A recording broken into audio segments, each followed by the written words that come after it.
قرآن پڑھتے نہیں، ایک رکوع پڑھتے ہیں کہ تھک جاتے ہیں، بند کر کے چلے جاتے ہیں۔ تم نے کبھی سوچا ہم گھنٹوں موبائل چلا لیتے ہیں، اکتاہٹ نہیں آتی، سب کے میسیجز پڑھتے ہیں، فالتو میسیجز سب دیکھتے رہتے ہیں، لیکن قرآن پڑھنے۔ حضور صلی اللہ علیہ وسلم کے بہت سارے معجزے ہیں، چاند کے 2 ٹکڑے فرمایا حضور، مانتے ہیں کہ نہیں مانتے آپ؟ سورج کو حضور پاک نے پلٹایا، تسلیم کرتے ہیں کہ نہیں؟ میرے آقا صلی اللہ علیہ وسلم نے انگلیوں سے پانی کے چشمے جاری کیے، مانتے ہیں نا حضور کے یہ معجزے؟ لیکن دیکھا ہے آپ نے؟ آپ یہ معجزے جب غیر مسلموں کے سامنے کہیں گے تو کہیں گے ہمارے بھی بڑے لوگ ایسے سب کر کے گئے، وہ پہلے کی باتیں کہیں گے، وہ نہیں مانیں گے۔ لیکن میرے عزیزو، تمہارا سینہ فخر سے چوڑا ہونا چاہیے، آج تک میرے آقا صلی اللہ علیہ وسلم کا زندہ معجزہ کوئی ہے تو قرآن پاک۔ یہ چیلنج پہ چیلنج دینے والی کتاب ہے، اللہ نے اس میں چیلنج دیا ہے ان ظالموں کو کہ لاؤ، اگر یہ اللہ کی کتاب نہیں ہے تو ایسی ایک کتاب تم بھی بنا کے لاؤ، پوری کتاب نہیں لا سکتے تو ایک سورہ بنا کے لاؤ، سورہ نہیں تو 10 آیتیں بنا کے لاؤ۔ کون سا بڑا کام تھا یہ؟ 1400 سال سے کیوں نہیں کیا؟ نہیں کر سکے۔ بعض لوگ ارے اب تو ٹیکنالوجی کا دور ہے، کمپیوٹر کا زمانہ ہے، بنا لیتے، کرائے کے لوگوں کو بٹھا کر کے عربی ادھر سے ادھر کر کے ایک کتاب بنا لیتے۔ نہیں بنا سکتے، کیونکہ قرآن صرف عربی لکھنے کا نام نہیں ہے، قرآن کی ایک ایک آیت معجزہ ہے، ایک ایک آیت معجزہ ہے۔ قرآن 1400 سال پہلے خبریں دے رہا ہے، آج وہ چیزیں واقع ہو رہی ہیں، تم کیسے خبریں دو گے؟ تم کیسے خبریں دو گے؟ آج خبریں دو گے کہ 1400 آپ اور زمانہ 40 سال کے بعد ایسا ہوگا، اٹکل پچھو تو مار سکتے ہو، لیکن قرآن جو ہے وہ حقانیت اور صداقت کی بات کرتا ہے، صداقت کی بات کرتا ہے۔ یہ چیزیں کہاں سے لائیں گے آپ؟ میرے عزیزو، میں آج آپ کو قرآن کی طرف راغب کرنے کے لیے ایک بات اور بھی کہتا ہوں۔ دنیا میں تمہارا امتحان ہوگا، تمہیں آزمایا جائے گا۔ آج میڈیا کے ذریعے سے دیکھا بھی جا رہا ہے، کوئی بابا پرچیاں نکال کر کے لوگوں کے دماغ میں کیا کیا ہے وہ سب بتا دیتا ہے۔ لوگوں کو ایسا لگتا ہے ارے ہاں کیا چمتکار ہے بابا کا۔ میں وہ چمتکار کے بارے میں بتاتا ہوں، اور تھوڑا انتظار کرو۔ اللہ تبارک و تعالی ہر چیز کو واضح کر کے سامنے لاتا ہے، انتظار کرو۔ لیکن ایمان والوں کے لیے امتحان یہ ہے، تم دنیا میں کسی چمتکار کو دیکھ کر کے گرویدہ مت ہو جانا، میاں یہ تو بابا ہے، بھی دجال آنا باقی ہے، یہ تو پرچی دکھا رہا ہے، دجال تو بارش برسا کے دکھائے گا۔ ہاں یہ تو ابھی نام بتا دے تمہارے چاچا کے، تمہارے بھتیجوں کے، دجال تو زمین سے پودے نکال کر دکھا دے گا، بلکہ وہیں مارے گا، وہیں زندہ بھی کر کے دکھائے گا۔ یہ تو میرے آقا نے پہلے سے فرمایا۔ تو کیا ایسی حرکتیں کر کے دکھا دینے پر تم فوراً آمنا صدقنا کہو گے؟ نہیں، میرے آقا نے فرمایا اس وقت ایک سچا مومن یہی کہے گا، اللہ ربی یحیی و یمیت، میرا رب اللہ ہے، وہی زندگی دیتا ہے، وہی موت دیتا ہے۔ آنکھوں پر پٹی تو پڑ سکتی ہے، شعبدہ بازی ہو سکتی ہے، جادوگری تو دنیا میں موجود ہے، تمہاری نظر بندی تو ہو سکتی ہے، لیکن حقیقت میں اشیاء کو بدلنا صرف اللہ کی قدرت میں ہے۔ اسی لیے میرے عزیزو، قرآن کی سچائی پر یقین رکھو، تمہیں ادھر ادھر جانے کی ضرورت نہیں، یہ اللہ کا کلام کافی ہے۔ وَنُنَزِّلُ مِنَ الْقُرْآنِ مَا هُوَ شِفَاء، اللہ نے فرمایا ہم نے ہر وہ چیز اتار دی ہے اس قرآن میں جو مومنوں کے لیے رحمت بھی ہے اور شفا بھی ہے، مومنوں کے لیے رحمت بھی ہے اور شفا بھی ہے۔ قرآن کی تاریخ میں ایک چیز میں آپ کو بتا دوں، یہ ایسا معجز کلام ہے، معجز کا مطلب عاجز کرنے والا کلام۔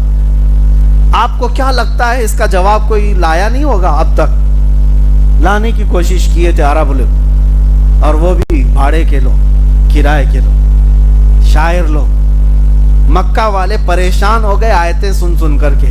حضور فرماتے لاؤ ایک آیت، لاؤ 10 آیتیں، لاؤ ایک سورہ، کیونکہ تمہاری زبان بھی وہی ہے جو قرآن کی زبان ہے، کیوں نہیں لاتے بنا کر کے؟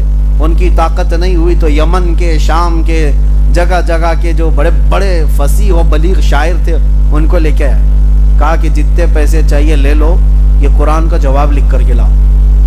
تو پیسے تو لے کر کے گئے، 1 سال تک کھا پی کر کے دوسرے سال آئے اور کہا کہ نہیں بنا پایا، اور تھوڑے پیسے دے دو۔ بڑے بڑے مالداروں نے دوسرے سال پھر پیسے دیے ہوں، جاؤ کچھ تو بنا کے لاؤ۔ دوسرے سال گئے، سال بھر حج کے موسم میں آتے تھے سارے لوگ، مکہ میں جمع ہوتے تھے۔ اب ان کو ڈر لگنے لگا دوسرے سال اگر نہیں لے کے جائیں گے تو یہ عرب کے بڑے بڑے سر پھرے سیٹ لوگ جو ہے مار ڈالیں گے، تو کچھ نہ کچھ بنا کے لے کے آئے شاعر لوگ۔ ابھی ہم نے آج پڑھی ہے قرآن کی سورہ القاریعۃ ما القاریعہ وما ادراک ما القاریعہ۔ اللہ نے فرمایا وہ چنگھاڑنے والی، قیامت کا تذکرہ ہے اس میں۔ چنگھاڑ، کیسی چنگھاڑ جو قیامت کے وقت آئے گی کہ انسان روئی کے پھائے کی طرح اڑ رہے ہوں گے، یعنی تمام پہاڑوں کو دیکھو کہ تم ہوا میں اڑ رہے ہوں گے، گردش کر رہے ہوں گے۔ یہ قیامت کا منظر ہے اس میں، سورہ میں القاریعۃ ما القاریعہ وما ادراک ما القاریعہ۔ اس سورے کے وزن پر انہوں نے بھی ایک بنا لیا، لے کر کیا الفیل ما الفیل وما ادراک ما الفیل خرطومہ طویل، عربی میں جس کا مطلب یہ ہوتا ہے ہاتھی، تم کیا جانو ہاتھی، ہاتھی کیسی ہوتی ہے، اس کی سونڈ لمبی ہوتی ہے، دم چھوٹی ہوتی ہے، پیٹ بڑا ہوتا ہے، پیر اونچے ہوتے ہیں۔ لے کر کے آئے مکہ والوں کے سامنے، تلاوت کیا الفیل میں، سب گھبرا کے کھڑے ہو گئے اور سب کہنے لگے کیا بکواس ہے، کیا بکواس ہے، ہاتھی تم کیا جانو ہاتھی، سونڈ لمبی ہوتی ہے، پونچھ چھوٹی ہوتی ہے، یہ کوئی سورے بنا کر کے لائے ہو۔ بہت پھٹکار کھائی اور خود ہنسنے بھی لگے، خود بنا کر کے لائے اور خود ہنسنے بھی لگے، ہم نے کیا بنا دی۔ کہا اس بار تمہیں جو ہے وارننگ دیتا ہوں۔ بڑے سیٹ نے کہا اگر تیسرے سال خالی ہاتھ آئے تو مارے جاؤ گے، قرآن کے جواب میں کچھ تو لے کے آؤ۔ یہ کوشش میاں پہلے سے ہوتی رہی ہے، بیچارے آج میڈیا کے ایک میز پر بیٹھ کر کے کہتے ہیں کہ 26 آیتیں نکال دیں گے، وہ بڑے بڑے عرب نہیں کر پائے، یہ لوگ کریں گے جن کو پیشاب کا طریقہ نہیں معلوم۔ قرآن کی 26 آیتوں کے بارے میں میں آپ سے کہتا ہوں، تیسرے سال بیچارے کیا کیے، کہا کہ اب بنانے کی ہمت نہیں ہے، اب ہاتھی کا بنائے پھر اگلے سال گھوڑے کا نہ بنا لیں۔ بناتے نہیں، قرآن میں کچھ اگر نقص ہے، عیب ہے تو اس کو ڈھونڈ کے لے جاتے، جو عربی گرامر سے گرے ہوئے، تو 4 لفظ ڈھونڈ کے لائے، ہو 4 لفظ قرآن کے اندر کے ڈھونڈ کے لائے کہ یہ عرب وہ نہیں بولتے، ایسی بات قرآن میں آئی ہے، فصیح نہیں ہے، یہ فصیح عربی سے گری ہوئی چیز۔ وہ کیا تھے؟ 4 لفظ تھے، حضوا، حضوا کا مطلب ہوتا ہے مذاق، لیکن قرآن میں حضوا ہے، عرب لوگ اس کو استہزاء کہتے تھے۔ قرآن میں دوسرا ایک لفظ استعمال ہوا کبار، بوڑھے کو کہتے ہیں، لیکن عرب لوگ کبار نہیں کبیر استعمال کرتے تھے۔ اور قرآن میں ایک لفظ استعمال ہے عجاب، عرب لوگ عجاب نہیں عجیب استعمال کرتے، عجیب و غریب چیز کو قرآن میں عجاب آیا ہے، تو کہنے لگے ایسے ورڈز آئے ہیں قرآن میں جو عرب یوز نہیں کرتے۔ عرب لوگ جو یوز کرتے ہیں وہ فصیح زبان ہوتی، لشیء ہے، لشیء ہونا چاہیے۔ 4 غلطیاں ڈھونڈ کے لائے، اور جب وہ آئے تو مکہ والے خوش ہو گئے، چلو کچھ تو لائے، 3 سال پیسے کھا کر۔ حضور کے پاس وہ آئے، حضور سے کہا کہ دیکھو محمد صلی اللہ علیہ وسلم، ہم نے تمہارے اس کلام قرآن سے 4 ایسی غلطیاں نکالی ہیں جو عرب لوگ استعمال نہیں کرتے، عربوں کے درمیان یہ رواج نہیں ہے۔ حضور نے فرمایا میں تم سے نہیں بات کرتا، ہمارے اور تمہارے درمیان فیصلہ کرنے کسی بڑے بوڑھے آدمی کو لے آؤ جس کی زبان دانی پر سب کا اتفاق ہو، سب اس پر اتفاق کر۔ تو اس زمانے میں 96 ایئر کا ایک بوڑھا تھا جو پہاڑوں پہ رہتا تھا، اس کی زبان ایک دم اوریجنل زبان، بالکل پیور عربی، کیونکہ کبھی وہ لوگوں سے ملنا جلنا نہیں، اپنی زبان کی حفاظت کے لیے بیچارہ بوڑھا پہاڑوں پہ رہتا تھا۔ ان مکہ والوں نے کہا ہم اس کو لے کے آئیں گے، وہ استاد فیصلہ کرے گا۔ حضور نے فرمایا لے آؤ اس کو لے کر کے آئے۔ جب وہ بوڑھا آیا تو حضور بیٹھے ہوئے تھے، بڑے لوگوں کے آتے ہی تعظیم کی جاتی تھی، حضور کھڑے نہیں ہوئے، حضور بیٹھے رہے۔ وہ بوڑھا دیکھتا رہا اور آ کر کے حضور کے سامنے بیٹھ گیا تو حضور کھڑے ہو گئے۔ جب وہ بیٹھا حضور کھڑے ہو گئے تو وہ گھبرا کے وہ بھی کھڑا ہو گیا. حضور پھر بیٹھ گئے. وہ پھر بیٹھ گیا. حضور نے فرمایا یہاں نہیں, یہاں بیٹھو بازو. اس کو وہاں سے اٹھائے, بازو میں بیٹھے. اس کے بعد پھر حضور نے فرمایا نہیں نہیں ادھر نہیں, ادھر بیٹھو. 96 سال کے بوڑھے کو اٹھاؤ بٹھاؤ, ویسے ہی بوڑھے سٹیا جائے. وہ بیچارہ ادھر سے ادھر, ادھر سے ادھر کیا, غصے میں آ گیا. غصے میں آ کر کی جو اصلی زبان ہوتی وہی نکلتی.